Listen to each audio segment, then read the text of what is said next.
오늘 말씀 에베소서 찾도록 하겠습니다. 에베소서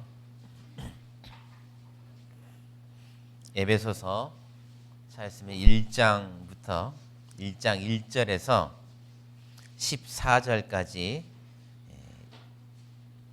교독하도록 하겠습니다. 1장 1절부터 14절까지입니다. 제가 먼저 읽겠습니다. 하나님의 뜻으로 말미암아 그리스도 예수의 사도된 바울은 에베소에 있는 성도들과 그리스도 예수 안에 신실한 자들에게 편지하노니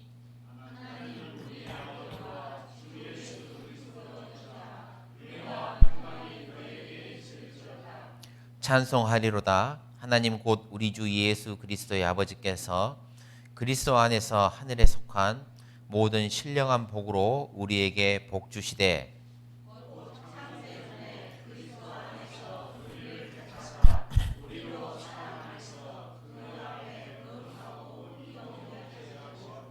그 기쁘신 뜻대로 우리를 예정하사 예수 그리스도로 말미암아 자기의 아들들이 되게 하셨으니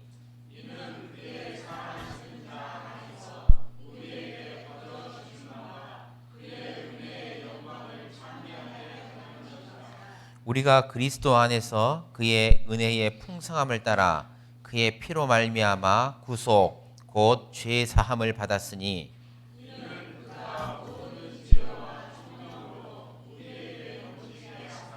그 뜻의 비밀을 우리에게 알리셨으니 곧 그 기쁘심을 따라 그리스도 안에서 때가 찬 경륜을 위하여 예정하신 것이니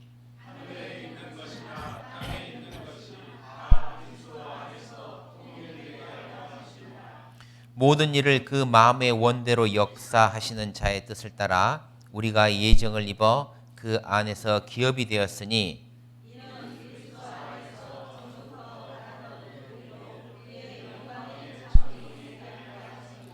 그 안에서 너희도 진리의 말씀 곧 너희의 구원의 복음을 듣고 그 안에서 또한 믿어 약속의 성령으로 인치심을 받았으니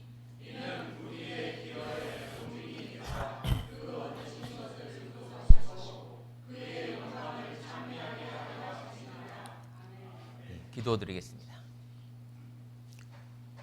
전능하시고 또 은혜 많으신 아버지 하나님, 오늘 주일 아침을 맞아 우리 성도들 함께 모여서 하나님을 찬양하고 하나님께 기도하고 또 하나님의 말씀을 함께 상고하는 귀한 시간 허락해 주심을 감사드립니다. 하나님께서 이 시간 함께 해주셔서 말씀에 감추인 뜻과 우리 하나님께서 우리에게 원하시는 바가 무엇인지 우리가 말씀을 통해서 알 수 있도록 도와주시고 또 이 시간 하나님의 말씀을 통해서 우리 마음에 깊은 감명과 은혜가 넘치기를 원합니다. 주님, 시작하는 시간입니다. 마치는 시간까지 함께 해주시고 말한 사람의 부족한 것들을 채워주시고 오직 하나님의 영광만 드러날 수 있도록 온전히 이 시간 주관하여 주시길 부탁드리며 이 모든 것 죄를 죄 가운데서 구원하신 예수님의 이름으로 기도드립니다. 아멘.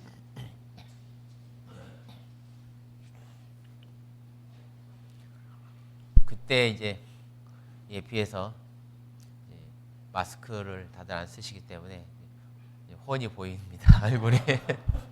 그때는 이렇게 눈만 보여가지고 제가 표정들을 읽을 수가 없는 그런 분위기였는데 훨씬 나아 보입니다. 여수에서 서울에 갔더니 또 여수에서 한 가정이 또 올라오셨고 또 청년 한 분도 또 올라오셔가지고 교회에 이렇게 잘 적응을 해가고 있습니다. 저희들도 이제 신경을 쓰긴 할 건데 또 여기서도 자주 이제 해서 교회 나가라고 빠지지 말고 나가라고 그렇게 해주시면 서울 교회도 잘 적응할 수 있을 것 같습니다. 예. 오늘 말씀은 이제 에베소서입니다. 에베소서. 말씀 제목이 에베소 교회입니다. 제가 이제 다른 지역 교회 가서 몇 번 말씀을 했었는데 다른 말씀들을 준비하다가 이 말씀을 다시 한번 하는 게 나을 것 같아서 같이 이제 합니다. 그래서 이 에베소서는 에베소 지역에 있는 교회를 말하는 겁니다. 그 에베소라는 그 지역에 있는 교회에 보낸 편지입니다. 그럼 에베소가 어디 있느냐? 우리가 이제 조금 배경 지식을 볼 필요가 있겠습니다. 여기 지중해를 제가 한번 그려보겠습니다. 이게 이제 로마고 그리스입니다. 그리고 여기가 이제 흑해죠. 지금 전쟁 나고 있는 여기에 이제 러시아하고 지금 한참 전쟁을 하고 있는 그 지역입니다. 그리고 이렇게 내려오면 여기가 이제 터키입니다. 아프리카로 가서 이렇게 이제 생겼습니다. 여기가 이제 지중해죠. 엄청나게 큰 바다인데 우리가 말하는 지금 에베소 교회는 여기에 딱 붙어 있습니다. 터키의 서쪽 해안 끝에 붙어 있는 그런 지역입니다. 여기가 우리가 이제 성경에서 주 무대가 되고 있는 이스라엘입니다. 지중해의 우측 하단 여기가 이제 이스라엘이고 여기가 이제 터키죠. 그리고 이제 사도 바울의 활동의 주 무대가 됐던 안디옥 교회는 여기 있습니다. 요 지중해 우측 상단의 끝에 이렇게 딱 붙어 있는데 이번에 여기서 지진이 났죠. 여기서 지진 나가지고 여기가 이제 안디옥이 있는 데입니다. 안디옥 교회가 있던 데인데 터키 요즘 말로는 안티오카 이렇게 이야기를 합니다. 이번에 이제 지진이 나가지고 저게 이제 한인 그 교회에서 그 교회 건물들을 세워놨는데 이번에 다 무너졌어요. 지진 피해가 제일 커가지고 요즘 거기서 이제 지진 후에 이제 한국 사람들끼리 살아남아가지고 이제 안부를 묻고 이렇게 포옹하는 장면이 인터넷에서 이제 방송되는 것을 제가 봤습니다. 저기에서 이제 전도를 바울이 거점을 삼아가지고 전도를 했는데 처음에 1차 3번의 이제 전도 여행을 나가는데 그게 이제 사도행전에 기록이 되어 있습니다. 사도행전에 3번의 전도 여행을 나갔는데 첫 번째 전도 여행의 코스가 이렇게 됩니다. 요만하게. 그리고 나니까 이쪽에 이제 비어 있잖아요. 그래서 내가 이제 두 번째 가야 되겠다 하고 이제 이번에는 이렇게 갔는데 하나님께서 여기 가지 말고 바다 건너가지고 여기 가라고 그런 거예요. 그래서 건너가서 여기에다가 복음을 전합니다. 이게 1차고 2차입니다. 2차 전도여행의 핵심이 여기 끝에 있는 고린도 교회라는 데예요. 고린도 지역에. 그리고 3차 여행을 이제 이쪽으로 가게 되는데 2차 여행이 끝나고 이제 예루살렘으로 이제 갈 때 여기를 잠깐 들리게 됩니다. 에베소에 들렸는데 반응이 굉장히 좋은 거예요.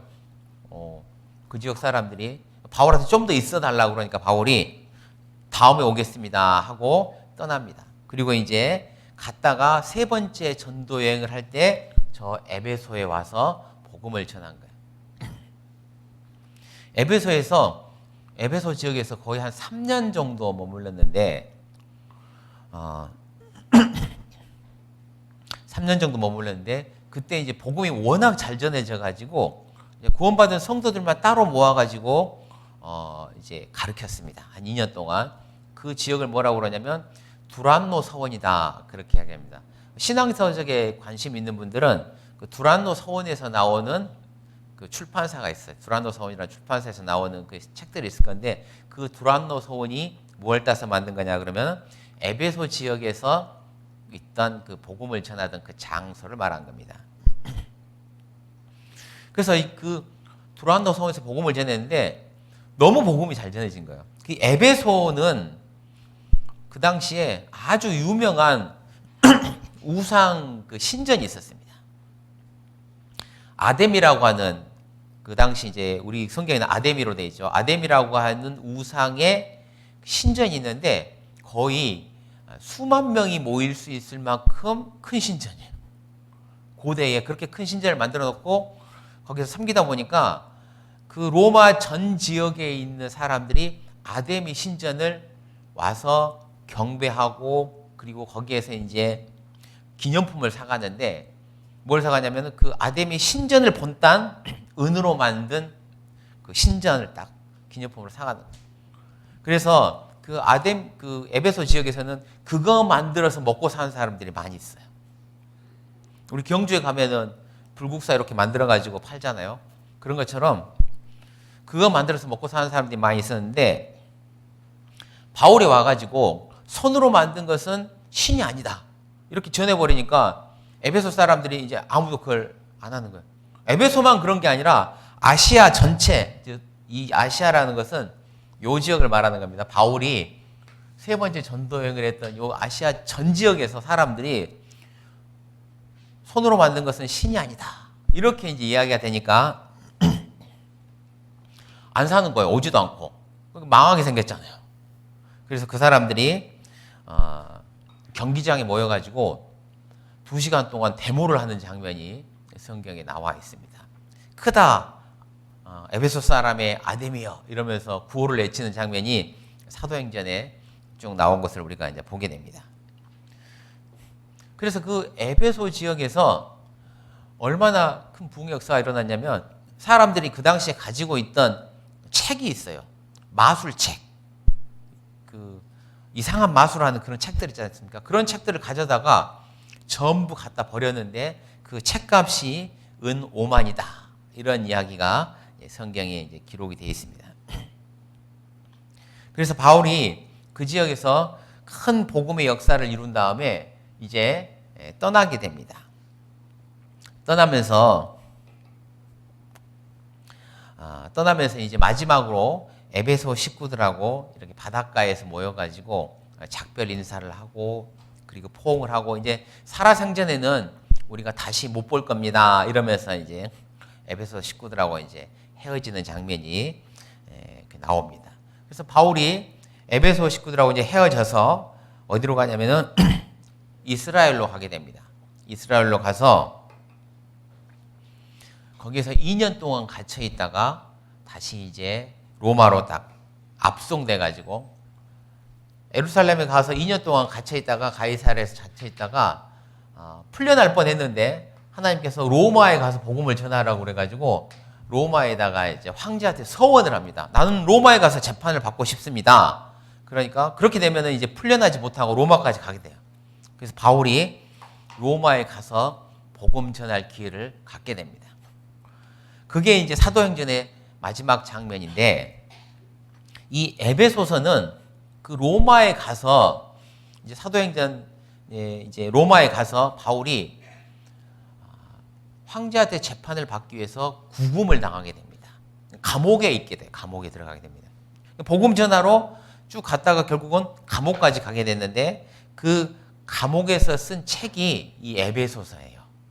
로마 감옥에서 4권의 편지를 썼는데 에베소, 빌립보, 골로새, 빌레몬 이렇게 4권의 편지를 쓰게 됩니다. 서신을. 그래서 옥중서신이라고 하는 겁니다. 그런데 에베소서를 쭉 읽어보시면 집에 가 많이 읽어보셨겠지만 집에 가서 또 다시 한번 읽어보시면 감옥에서 썼다고 생각이 안 들어요. 감옥에서 쓴 게 아니라 마치 감옥 밖에 있는 사람이 감옥 안에 있는 사람을 위로하듯이 써져 있어요. 그 창살이 다른 건 다 막을 수 있었는데 바울이 전하는 복음은 막을 수 없었거든요. 그래서 그 창살 틈 사이로 복음이 전해져서 그 간수들이 복음을 믿게 되고 하나님의 자녀가 되는 그런 일들이 이제 성경에 쭉 이제 기록이 되어 있습니다. 자, 그런 배경을 가지고 있는 교회가 에베소 교회다 이렇게 아시고 말씀을 이제 듣겠습니다. 이 에베소 교회에 바울이 가르쳤던 것이 뭐냐? 그러면 아까 그 이제 바닷가에서 헤어지는 장면이 나오는데 사도행전을 보겠습니다. 사도행전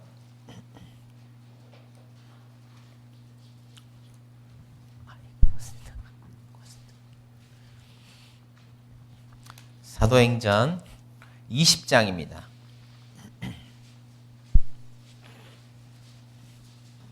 20장 17절 말씀입니다.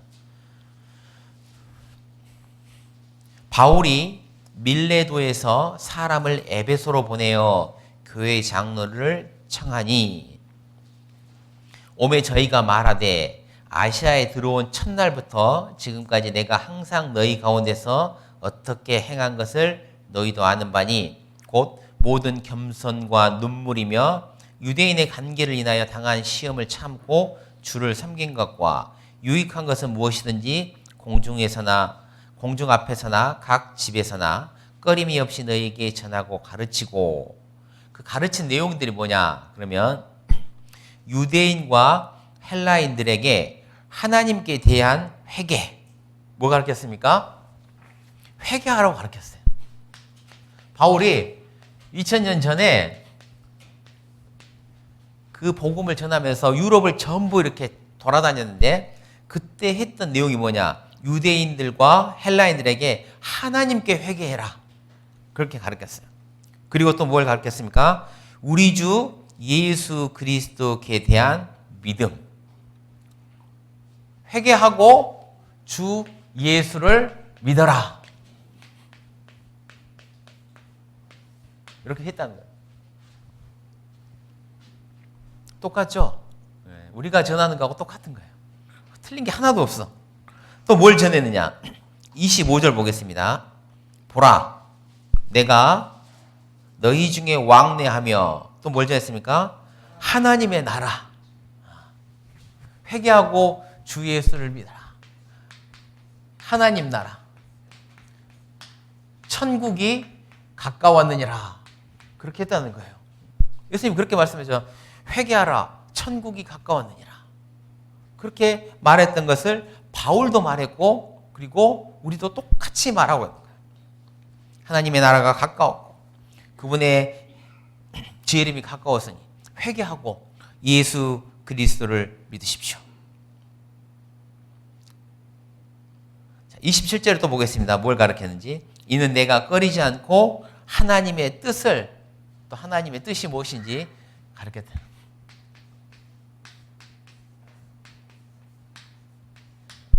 뜻.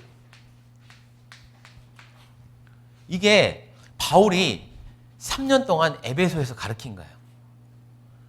모르는 사람이 있으면 가가지고 회개를 가르치고 믿음을 가르치고 예수 그리스도를 어떻게 믿어야 되는지 가르쳐주고, 그리고 믿는 사람들에게는, 믿지 않는 사람들에게는 하나님의 나라가 가까웠다고 경고하고, 믿은 사람들에게는 하나님의 나라가 가까웠다고 위로하고, 그리고 하나님께서 우리를 향하신 뜻이 무엇인지, 이 복음을 온 세상에 전하기 위해서 우리에게 가지고 계신 하나님의 계획이 무엇인지, 이런 것들을 3년 동안 가르쳤다. 지금 성경이 그렇게 이야기를 합니다. 바울이 그렇게 가르쳤어요. 그래서 가르치고 이제 에베소 사람들에게 같이 이제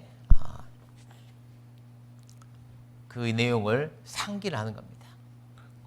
그 내용을 다시 이제 에베소에 편지를 보내가지고, 에베소에 편지를 보내서 이제 쓰는 내용입니다. 그래서 에베소서 1장을 한번 보겠습니다. 에베소서 1장. 하나님의 뜻으로 말미암아 그리스도 예수의 사도된 바울은 에베소에 있는 성도들과 그리스도 예수 안에 신실한 자들에게 편지한다. 처음 나오는 구절이 뭐냐면 하나님의 뜻 이야기가 나온 겁니다. 하나님의 뜻에 대해서 쭉 이야기를 했는데 그 뜻을 따라서 자기가 사도가 됐다. 그렇게 이야기를 합니다. 사도라는 것은 전파자를 이야기를 하는 거예요. 전파. 말씀을 전하는 전파자. 지역에 상관없이 돌아다니면서 말씀을 전하는 그런 사람으로 자기를 세우신 이유가 뭐냐? 뜻이 있다. 하나님께서 뜻이 있어. 성경에 보면은 하나님의 뜻대로 행하는 자라야 천국에 들어갈 것이다. 그렇게 나오잖아요. 그리고 성경에서 말씀하시기를 아들을 보고 믿는 자마다 영생을 얻는 것이 하나님의 뜻이다. 그렇게 이야기를 한단 말이에요.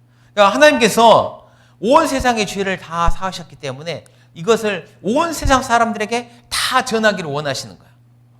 모든 사람에게 전하기를 원하셨기 때문에 모든 사람에게 전해줄 사람들이 필요한 거예요. 돌아다니면서 전해줄 사람들이 필요해. 그래서 그런 사람들을 하나님께서 택하시고 자기의 복음을 맡기고 그리고 네가 가서 전하라고 이야기를 하는 거예요. 그렇게 해서 복음이 전해지기 위해서 하나님께서 사도들을 택했는데 그 중에서 특히 나 바울을 택한 이유가 뭐냐? 그렇게 지금 있다는 거예요. 하나님께서 바울을 사도로 택한 이유가 있는 거예요. 그게 뭐냐면은 바울이 하나님을 특히 대적했기 때문에 그런 겁니다. 하나님의 말을 잘 듣고 착한 사람이어가지고 하나님이 바울을 사도로 택한 것이 아니에요. 바울은 어떤 사람이었냐면 교회의 대적자였어요. 예루살렘에서 처음 교회가 생길 때에 그 교회에 유명한 말씀을 전한 사람이 있었는데 그 사람이 누구냐면 스데반이란 사람이었습니다. 그 형제 스데반이 이스라엘 민족 그 대공회에 잡혀와 가지고 재판을 받게 됐는데 투표를 했어요. 지금 스데반이 하는 말을 듣고 이걸 어떻게 해야 되느냐? 죽여야 되느냐? 살려야 되느냐? 이렇게 투표를 했는데 그때 바울이 죽여야 된다고 가편 투표를 했어요. 그리고 이제 그 사람을 죽이기 위해서 사람들이 이제 돌을 들고 갈 때에 자기 옷을 벗어놓고 하는데 그 옷을 딱 맡아놓고 자, 내가 옷은 여기서 맡아놓을 테니까 가서 돌로 쳐라. 이렇게 말했던 사람이 사도 바울이에요. 그리고 그 사형 집행이 끝나고 나니까 사람들을 동원해가지고 예루살렘 전체에 가택 수색을 했어요. 그래서 구원받은 사람들 전부 다 색출해냈습니다. 그리고 데려다가 고문을 했어요. 그래서 나는 하나님을 안 믿는다는 그런 자백을 받아내기 위해서 수많은 사람을 투옥하고 그리고 고문하고 그렇게 했던 사람이 누구냐면 사도 바울이에요. 그리고 그가 자국에서만 그걸 하는 것이 분이 안 풀리니까 다메섹까지 가서 그 복음 있는 사람들을 예수 믿는 사람들을 핍박하려고 가다가 예수님을 만난 거예요. 그러니까 사도 바울은 구원을 위해서 뭘 한 것이 하나도 없어요. 완전히 그냥 은혜로 하나님께서 그 사람을 택한 거예요. 바울은 자기가 하나님 앞에서 너무나 큰 죄인이라는 것을 잘 알고 있었습니다. 아무것도 한 것이 없이 그냥 하나님의 은혜로 구원받았다. 나 같은 사람도 구원을 받았으니 도대체 구원 못 받을 사람이 누구냐? 이게 바울이 하는 이야기인 거예요. 나 같은 죄인도 그리스도를 대적하고 그리고 하나님 믿는 사람을 핍박하던 나 같은 죄인도 구원을 받았는데 그것도 순전히 하나님의 은혜로 도대체 당신들이 구원을 못 받을 이유가 뭡니까? 그렇게 이야기를 하고 다니는 게 누구냐면은 바울이에요. 그러니까 복음을 굉장히 잘 이해한 거죠. 바울이 죄인이 구원받습니다라는 그 단순한 이야기를 이해할 수 있는 사람이 누구였냐? 그러면은 바울이라는 사람이었다. 성경에 그런 사람이 또 있습니다. 누구냐면은 사복음서의 첫 번째 성경을 쓴 마태라는 사람이에요. 직업이 뭐냐? 세리예요, 세리. 이스라엘 민족 중에서 제일 천대시 받던 제일 나쁜 사람. 그 직업을 가진 세리가 이 신약 성경의 첫 번째 성경을 딱 썼어요. 그래서 신약 성경을 딱 펴면서 마태의 직업을 알고 있는 사람들 어떻게 생각했습니까? 죄인이 구원받을 수 있는 것을 보여준 거예요. 마태가. 그리고 중간에 딱 넘어가면 누가 나옵니까? 그 구원받은 사람을 대적했던 더 나쁜 사람 사도 바울이 복음을 전하는 장면들이 쭉 나와요. 그래서 하나님께서 이 바울을 사도로 택하신 겁니다. 그러면 우리도 똑같겠죠. 우리도 뭐만 있으면은 사도가 될 수 있고 뭐만 있으면은 복음을 전할 수가 있냐면은 내가 죄인이었다고 말할 수 있는 사람은, 그래서 당신도 천국 갈 수 있다고 말할 수 있는 사람은 다 사도가 되고 다 복음을 전할 수 있는 거예요.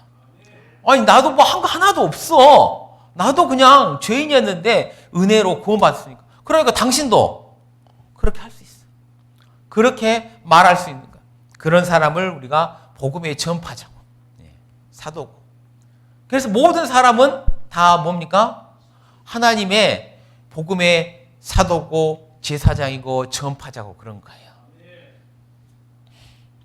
자, 그래서 어쨌든 바울이 그렇게 하나님의 뜻으로 말미암아 사도가 돼서 에베소에 있는 성도들과 그리스도 예수 안에 있는 신실한 자들에게 편지를 딱 하는 겁니다. 이제 에베소에서 복음을 전하다가 떠나온 시간들이 꽤 됐어요.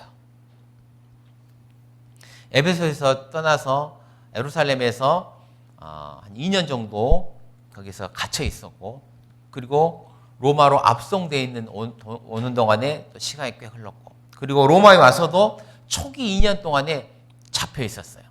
그리고 풀려났다가 재수감됐습니다. 그러니까 꽤 시간이 흘렀습니다. 그래서 바울이 그 전했던 복음에 대해서 다시 한번 상기시키고 싶어서 지금 말씀을 전하는데 1장 3절에 보겠습니다. 찬송하리로다 하나님 곧 우리 주 예수 그리스도의 아버지께서 그리스도 안에서 하늘에 속한 모든 신령한 복으로 우리에게 복을 주셨다. 너희에게가 아니라 우리에게 이렇게 하는 겁니다. 그러니까 듣는 사람하고 보내는 사람하고 모두에게 하나님께서 뭘 주셨다고요? 하늘에 속한 모든 신령한 복을 주셨다. 그런데 자기는 뭐 하고 있어요? 자기는 감옥에 갇혀 있어. 감옥에 갇혀 있는데 뭐라고 말하냐면 하나님이 모든 신령한 복으로 우리에게, 나를 포함해서 우리 모두에게 복을 주셨다. 그렇게 이야기를 합니다. 무슨 복을 주셨냐 그 말이죠. 그러면 아니 감옥에 갇혀 있는 사도 바울도 복을 받았다고 그러잖아요. 복을 받고 그 감옥에 복음 전하다가 좋은 일이 있었던 것이 아니라 어디 가면은 요거도 먹고 어디 가면은 매로 맞고 고생해서 가면은 요거도 좋은 거 하나도 없고 감옥에 갇히고 그러고 있는데 바울이 뭐라고 하냐면 복을 받았다. 그러면서 나만 받은 게 아니고 너희도 받았다. 그렇게 지금 이야기를 하는 겁니다. 무슨 복을 받았는지 한번 보겠습니다. 문장을 한 문장이 길게 이어지기 때문에 가운데 이렇게 서술한 내용은 빼먹고 마지막 말미를 한번 읽어보겠습니다. 1장 3절에 찬송하리로다 하나님 곧 우리 주 예수 그리스도의 아버지께서 그리스도 안에서 하늘에 속한 모든 신령한 복으로 우리에게 복 주시되, 그리고 4절을 빼고 5절 읽어보겠습니다. 그 기쁘신 뜻대로 우리를 예정하사 예수 그리스도로 말미암아 자기의 뭐가 되겠습니까? 아들들이 되겠다. 복이 뭐냐? 복, 우리에게 주신 모든 신령한 복이 뭐냐? 그건 아들들이 되게 해주신 거다. 하나님의 자녀가 되게 해주신 거다. 이게 복이라는 거예요.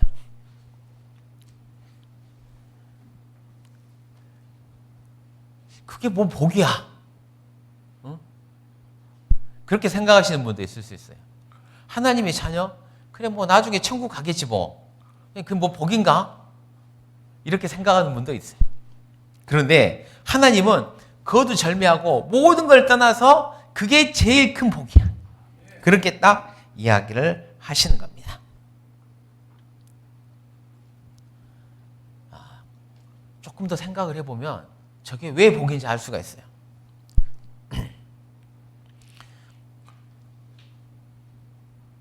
어떤 그 신문 기사를 보니까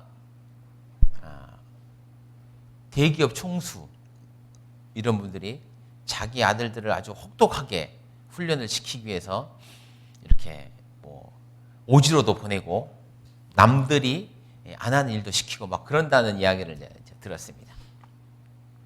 그런데 나중에 다 이제 죽고 나면은 누가 그걸 얻습니까? 그렇죠.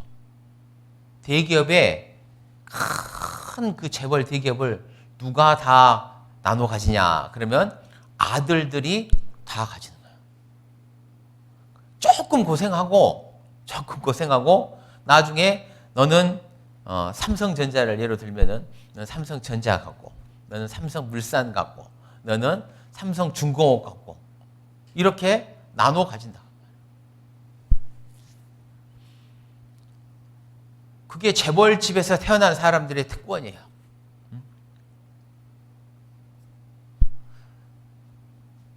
아버지 돌아가시기 전에 어디 가서 조금 잘 먹고 잘 사고 이게 아니라 돌아가시고 나면 그 복이 다 자기에게 오는 거예요.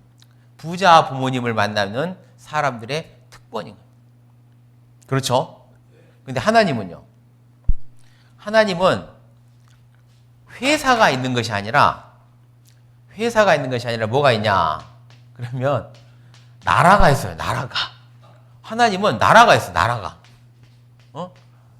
회사는 망하잖아요. 어떻게 하나님은 뭐가 있냐? 자기 나라가 있어요.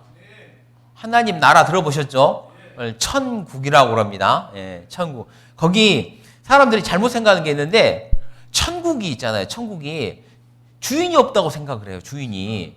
그냥 좋은 곳이라고 생각해. 그러니까 누구 죽잖아요. 신문에서 보면 누구 안타까운 일 당해갖고 딱 죽잖아요. 그러면은 좋은 곳에 가세요.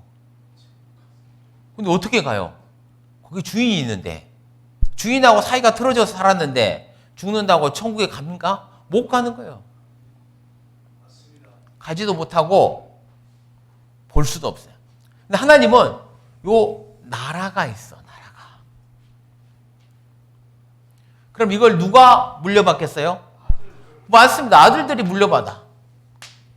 이 나라를 갖고 있는 분은 뭐라고 그러냐? 왕이다. 그렇게 이야기합니다.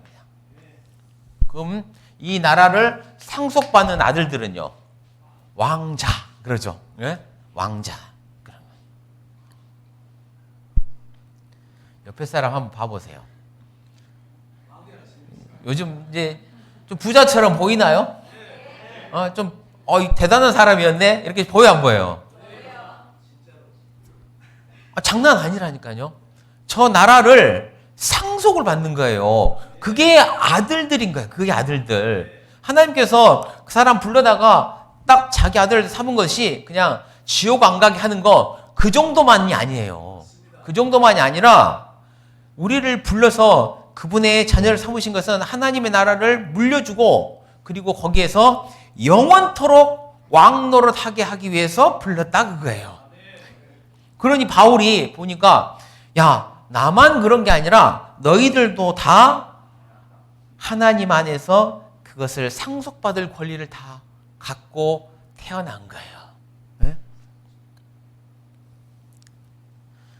그게 하나님께서 우리에게 주신 복이다 그 말입니다.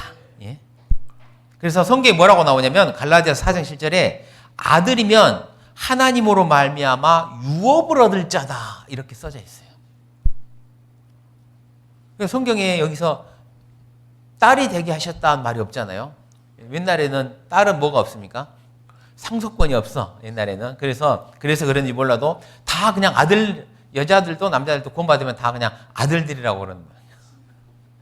상속적인 면에서 모든 사람이 하나님의 자녀가 된 사람들이 하나님의 나라를 와가지고 차지할 수 있는 권한이 딱 있는 거예요. 자, 그래서 예수님께서 그런 이야기가 나오죠. 마지막에 보면 사람들을 심판할 때 오른쪽에 있는 사람들에게 뭐라고 그러냐면 내 아버지께 복받을 자들이여 나와서 창세로부터 너희를 위하여 예비된 나라를 상속하라. 그렇게 이야기되어 있어요. 너희를 위해서 예비된 나라 그 나라에서 상속받아가지고 영원토록 그렇게 왕노릇할 것이 성경에 기록이 돼 있어요. 그게 성경의 참 줄거리예요. 네? 자, 그런데 안 된 사람은요. 자녀가 아니야. 그러면 뭐라고 그러냐? 마귀와 그 사자들을 위해서 예비된 영영한 불에 들어가라. 그렇게 이야기를 하는 거예요. 하나님께서. 그러니 이 구원을 통해서, 이 구원의 말씀을 통해서 거듭난 사람들에게는 하나님께서 우리가 지금 누리고 있는 이런 거 말고요. 이런 거 말고 영원한 것들을 허락했다는 그 사실을 우리가 마음에 기억을 해야 되는 것입니다.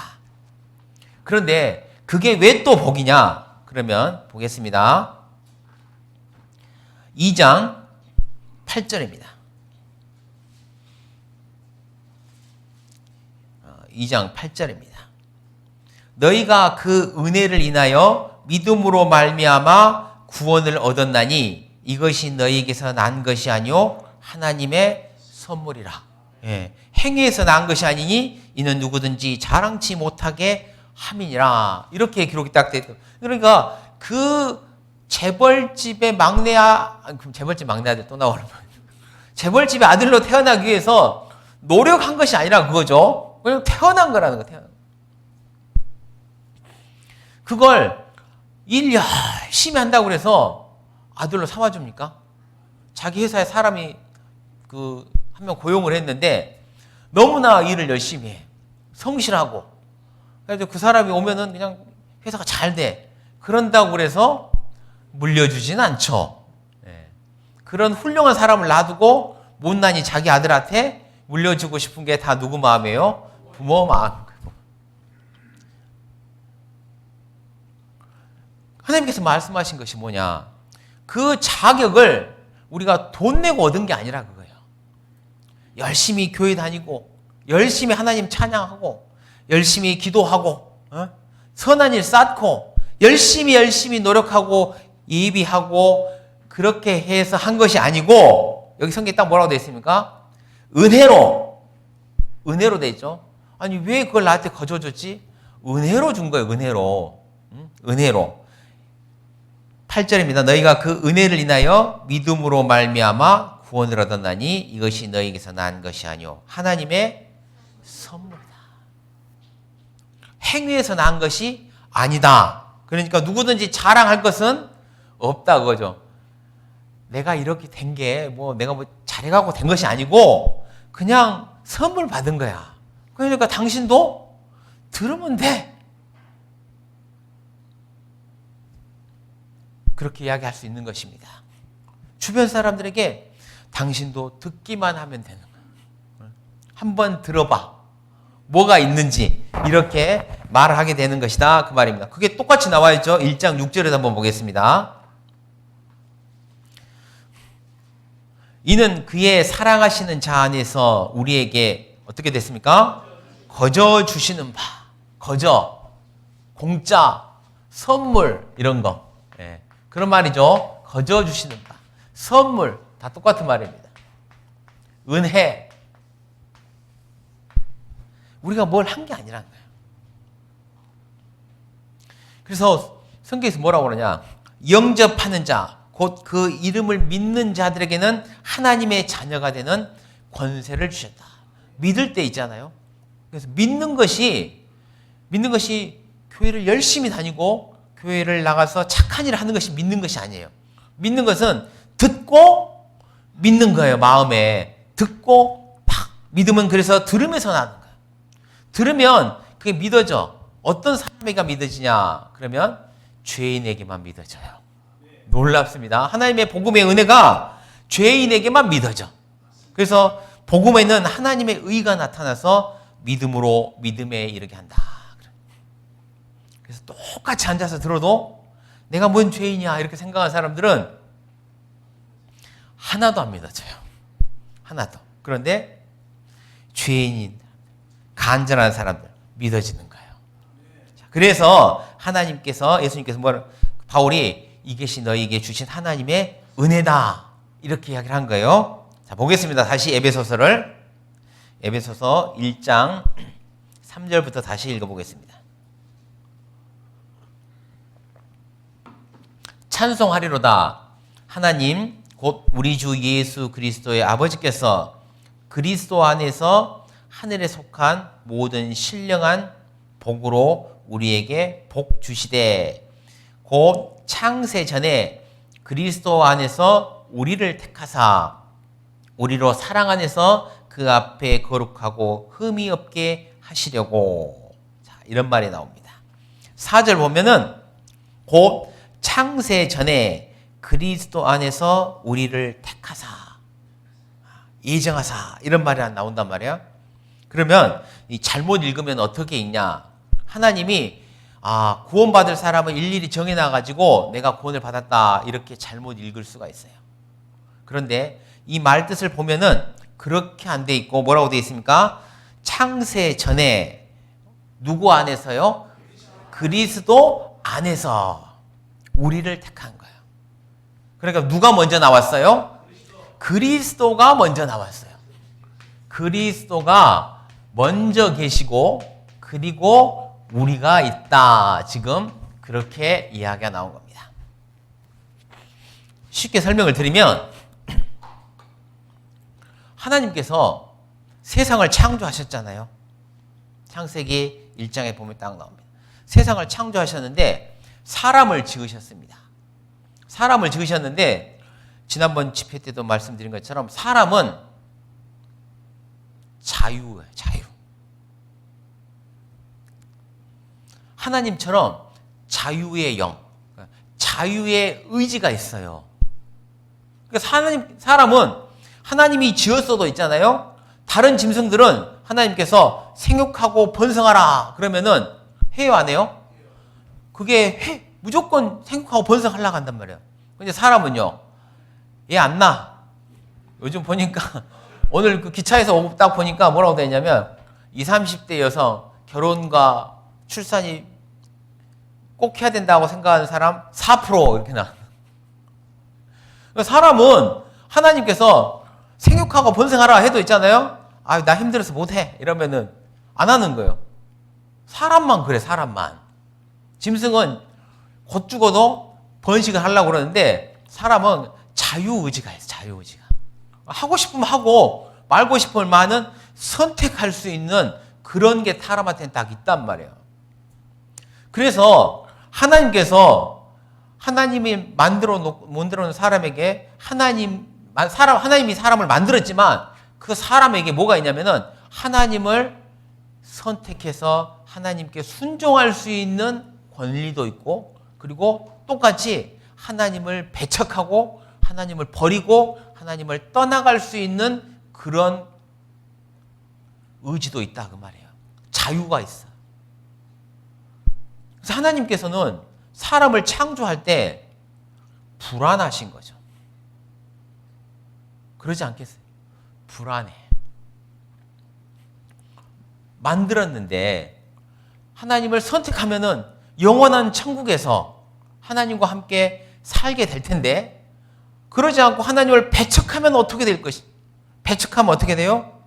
그러면은 지옥 가는 거예요. 불안한 거죠. 그러면 하나님께서 어떻게 할 것인가? 그 사람이 하나님을 배척할 때 하나님은 어떻게 해서 할 것인가? 그 사람이 죽으면 어떻게 할 것인가를 미리 생각하신 거예요. 미리. 그 방법이 뭐였냐? 죽으면 하나님이 생명을 주시고 자기가 대신 죽을 것을 작정하신 거예요. 내가 이 애를 낳았다. 그 부모님도 그런 분들 계시잖아요. 의사가 애 낳으면 죽습니다. 죽어요. 큰일 납니다. 애 임신하지 마세요. 그런데 덜커덕 임신. 실수가 아니라 엄마가 어떻게 생각하냐면 그 부모가 애 낳다가 내가 죽더라도 내가 임신한다. 하나님께서 있잖아요. 사람이 죽으면 하나님을 거역하고 죽으면 죽음을 딱 선택하잖아요. 그러면 대신 하나님께서 자기 생명을 주시고 이 사람을 살릴 것을 작정하셨어요. 언제요? 사람이 만들어지기 전에. 그래서 그리스도를 먼저 예정하시는 거예요. 구원의 방법을 이미 사람이 만들어지기 전에 다 정해 놓으신 거예요. 그게 딱 정해지니까 이제 죽으면 살릴 방법이 있어요, 없어요? 있어요. 그러니까 하나님께서 창조에 들어가신 거예요. 그래서 사람을 낳으셨을 때 기쁨과 즐거움 속에서 심히 좋았더라 하시면서 창조를 딱 하신 거예요. 이것은 말입니다.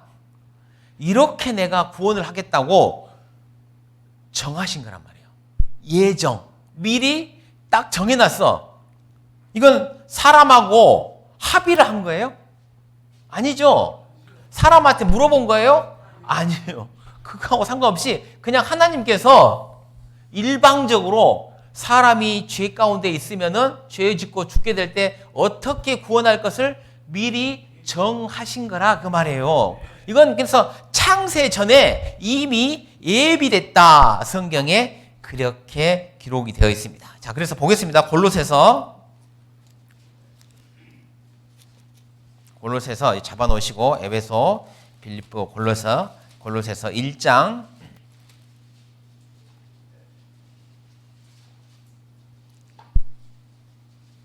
17절 말씀입니다.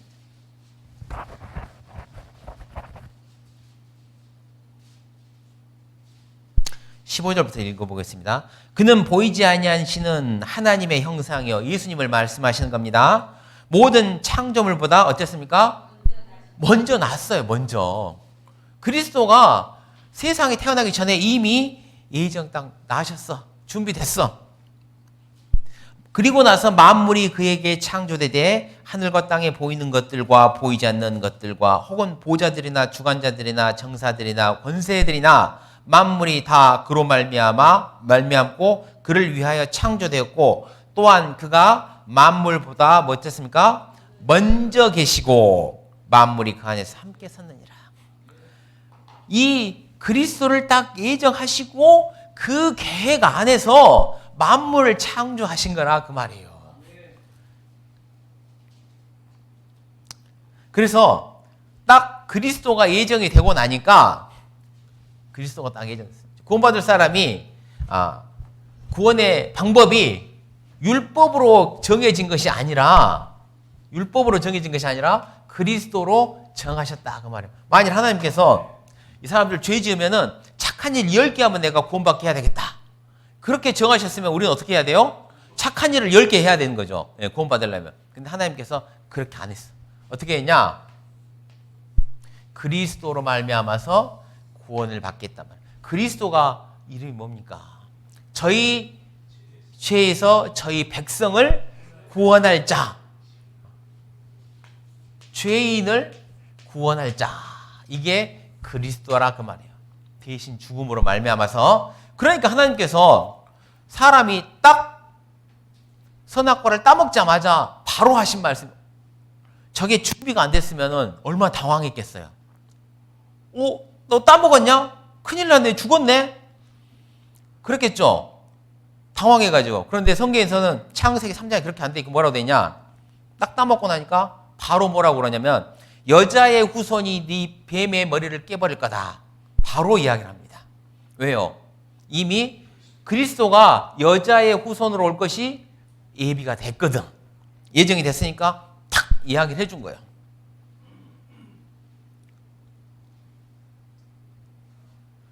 그러니까 누구만 구원을 받습니까? 죄인이 구원을 받아요. 죄인만 구원.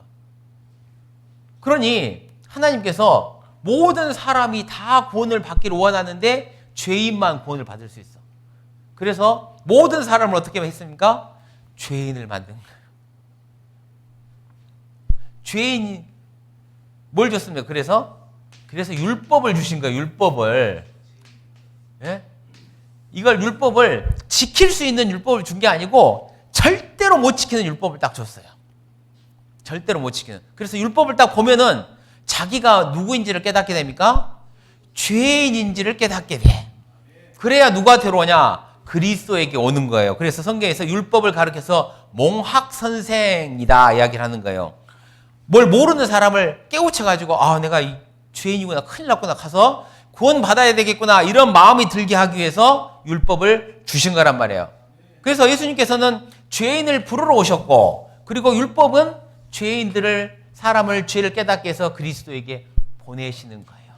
이게 그래서 누가 구원을 받냐? 이제 구원받을 사람이 정해졌어요. 누구요? 죄인. 근데 다 죄인이죠. 다 죄인이죠. 그 중에서 누가 구원을 받냐? 죄인이라고 깨달은 사람만 구원을 받는 거예요. 내가 죄인이라고 깨달은 사람. 내가 죄가 많구나. 이렇게 아는 사람만 구원을 받을 수 있게 딱 예정이 된 거다 그 말이에요. 죄인을 구원하러 왔기 때문에 그것을 깨달아요.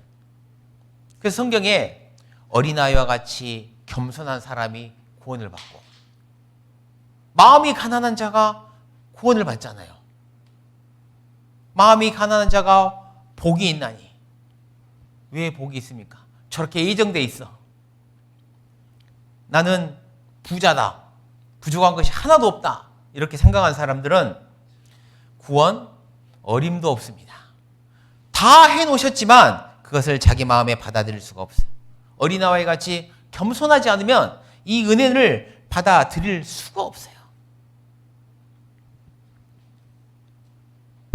그래서 마음에 통회하고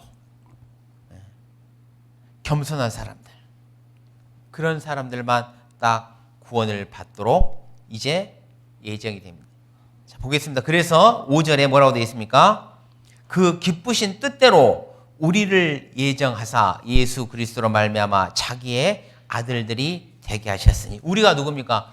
죄인이라고 생각하는 사람들. 그 사람들이 사랑 안에서 그 앞에 거룩하고 흠이 없이 되고, 그 기쁘신 뜻대로 우리를 예정하사 예수 그리스도로 말미암아 자기의 아들들이 되게 하셨다. 이것이 하나님의 뜻이에요. 뜻. 이렇게 죄인들이 그리스도로 말미암아서 구원을 받고 하나님의 자녀가 되는 것, 이게 하나님의 뜻이다고요. 성경 그렇게 되어 있잖아요. 아들을 믿는 자마다 영생을 얻는 것이 아버지의 뜻이다. 나한테 와서 주여 주여 한다고 해서 천국 가는 것이 아니고, 이 십자가를 통해서 예수 그리스도를 마음에 믿게 된 사람들, 자기 죄가 사해진 사람들, 그 사람들이 뭐냐? 바로 하나님의 자녀고 예정된 사람들이다 그 말이에요. 그래서 그 사람들에게 보겠습니다. 다시 보겠습니다. 5절, 그 기쁘신 뜻대로 우리를 예정하사 예수 그리스도로 말미암아 자기의 누가 되겠습니까? 아들들이 되게 하시다. 그래서 이 자녀들이 마지막에 하나님의 나라를 상속 받아서 그 누림이 영원하고 영원하리라. 영원토록 왕노릇하면서 하나님으로 더불어서 살아가는, 그것이 성경 이야기예요. 성경. 이 이야기를 하나님께서 자세히 풀어가지고 성경 66권에다가 딱 적어놨다 그 말입니다. 그래서 바울이 지금 하고 싶은 이야기는 뭐냐? 내가 너희랑 있을 때 복음을 전해지지 않느냐? 그 복음이 어느 날 갑자기 내가 만들어낸 것이 아니라는 거예요. 이것은 창세 전부터 하나님께서 예정하셔가지고 나 같은 죄인을 들어서 너희들에게 이 복음을 전해주게 한 것이다. 그 이야기를 한 거예요. 에베소에 있을 때 이야기 못했나 보죠. 그래서 상기시켜 주려고, 너희에게 전한 복음이 어떻게 너희에게 이른 것인지를 바울이 알려주기 위해서 딱 이야기를 한 겁니다. 이게 제일 중요한 이야기인 거예요. 그래서 이걸 첫머리에 썼어. 그리스도인들은 어떻게 살아야 되고 그리스도인들은 어떻게 해야 되고 막 그런 이야기를 하기 전에 우리가 받은 구원이 어떻게 온 것인지를 먼저 이야기를 한 거예요. 이걸 잊어버리잖아요. 그러면 말짱 도루묵이에요. 말짱 도루묵. 이걸 딱 잊어버리면 안 되는 거예요. 내가 어떻게 구원받았는지, 내가 어떻게 하나님의 자녀가 되는지를 그것을 밝히 봐야 돼요. 밝히. 그래야 우리의 삶들이 주님 앞에서 영광 가운데 나타나는 겁니다. 그래서 뭐라고 이야기를 하냐. 1장 17절입니다. 바울이 뭐라고 기도합니다. 15절부터 읽어보겠습니다. 이를 인하여 주 예수 안에서 너희 믿음과 모든 성도를 향한 사랑을 나도 듣고 너희를 인하여 감사하기를 마지 아니하고 내가 기도할 때마다 너희를 말하노라. 바울이 지금 이제 에베소 식구들이 잘 하고 있다고 그러니까 그 에베소 식구들을 위해서 기도를 하고 있어요. 감옥에 앉아가지고 막 기도하는데 그 기도 내용이 뭐냐? 17절 보겠습니다. 우리 주 예수 그리스도의 하나님 영광의 아버지께서 지혜와 계시의 정신을 너희에게 주사 하나님을 알게 하시고, 지혜와 계시의 정신을 우리에게 달라고 지금 기도를 하는 거예요. 그래서 뭐 하느냐? 하나님을 알고, 그리고 뭡니까? 그의 부르심의 소망이 무엇이며 성도 안에서 그 기업의 영광의 풍성이 무엇이며 이런 것들을 알게 해달라고 기도하고 있는 거예요. 바울이 영광의 풍성이 무엇이냐? 그 기업의 풍성이 무엇이냐? 살다 보잖아요. 살다 보면은 이런 걸 잊어버린다는 거예요. 사람들이. 내가 가게 될 나라가 어떤 곳인지, 하나님이 예비해 놓으신 것이 어떤 것인지, 이 모든 걸 다 잊어버려요. 왜 잊어버리냐? 자고 있거든. 졸리면 어떻습니까? 제일 먼저 눈이 감기죠. 그러면 안 보여요. 눈이 감기면 안 보여요. 가까이 있을 것 같았는데 빨리 까마득해. 그렇게 보이는 거예요. 마음이 멀어지면 그런다 그겁니다. 그래서 바울이 뭐라고 그러냐? 내가 너희 눈이 밝아지기를, 그래서 이런 것을 좀 보기를 기도하고 있다. 누가요? 바울이 에베소 성도들 위해서. 그러면 우리도 기도해야 되겠죠? 우리도 기도해야 된다니까요. 서로를 위해서 우리가 기도를 해야 돼요. 만약 어떤 형제님이 마음에 안 들어. 하는 짓이 영 시원찮아요. 그럼 어떻게 해야 되겠어요? 기도를 막 해버려야 돼요. 막 해가지고 하나님 그 형제님의 눈을 밝히 떠가지고 하나님을 알게 해주시고 그의 부르심의 소망이 무엇이며 성도 안에서 그 기업의 풍성이 무엇인지를 알게 해주십시오 하고 기도를 해줘야 돼. 그럼 눈이 번쩍 뜰 거 아니에요? 그러면은 갑자기 이게 또 보이겠죠. 내가 아이고 엉뚱한 짓을 하고 있구나. 그렇게 서로를 위해서 기도해 주시고 서로를 위해서 깨워가면서 그렇게 시작하는 거예요. 에베소 식구들이요, 요한계시록 하면은 성령에게 책망을 받아요. 이 에베소 교회가 뭐라고 책망을 받냐? 처음 사랑을 버렸다. 원시치 못하고 처음 사랑을 버렸다. 그걸 잊어버린 거예요. 그것을. 그래서 바울이 첫머리에다가 이 자기가 가르쳤던 그 복음의 메시지를 다시 한번 전하면서 그것이 하나님께서 얼마나 오래전부터 예비하고 얼마나 오래전부터 우리를 위해서 준비한 것인지, 창세전에 했으니까 한 4,000년 전에 시작한 거예요. 그리고 지금까지 계속된 겁니다. 반드시 이루어질 내용을 성경에 기록하라 한 겁니다. 그래서 오늘 에베소서를 통해서, 에베소 교회를 통해서 우리가 서로 무엇을 위해서 기도해야 되고, 우리가 가진 복이 무엇이고, 우리가 앞으로 우리에게 일어날 일들, 그런 것들을 한번 살펴보았습니다. 우리 성도님들 눈이 잘 보고 계셨겠지만 다시 한번 눈이 비벼지는 시간이 되었으면 좋겠습니다. 잊지 말고 복음 전하는 일에 성경에서 더욱 열심하고 주의 뜻을 행하는 일에 더욱 정진하라고 같이 한번 말씀을 상고했습니다.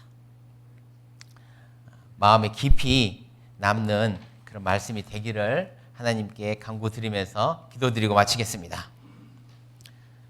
전능하시고 또 은혜 많으신 아버지 하나님, 오늘 말씀을 통해서 하나님께서 우리를 주님의 자녀로 삼으시고 그리고 우리에게 영원한 나라를 준비하시고 우리로 그것을 상속하도록 우리를 기다리고 계심을 함께 배웠습니다.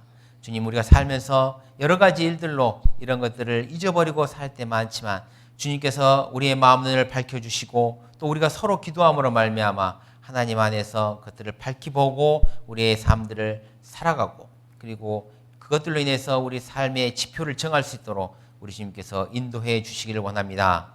오늘 들었던 말씀들, 함께 나눴던 말씀들 주께서 마음에 깊이 새겨지게 도와주시기를 원하면서 이 모든 것 저희를 죄 가운데서 권하신 예수님의 이름으로 기도드립니다. 아멘.